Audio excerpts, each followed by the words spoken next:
Saya perkenalkan diri saya. Saya Puan Mariati binti Muhammad. Saya ibu kepada Muhammad Hafiz Irfan. Saya bekerja sebagai seorang guru. Susah nak ulang kaji, banyak main game, buang masa.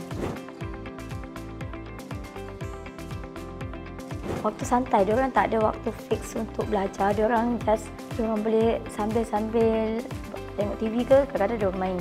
And then waktu santai lah, diorang akan ambil masa belajar diorang tu lebih kepada fleksibel.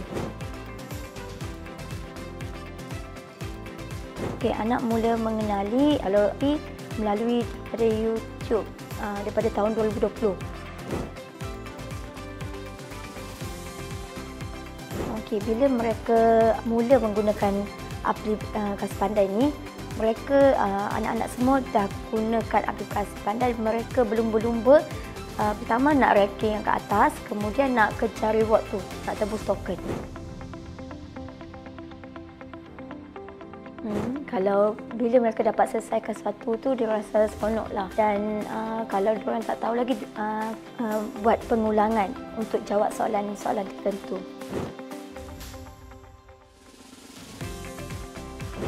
Setakat ni tak ada.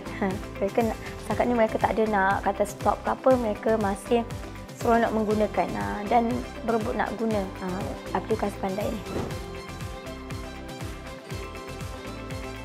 Kepada ibu bapa kat luar sana, sebenarnya aplikasi pandai ni dia adalah satu apps yang murah berbanding kita hantar tuition yang lain. Lepas tu dia interaktif, mudah, lepas tu yang best, anak boleh claim reward.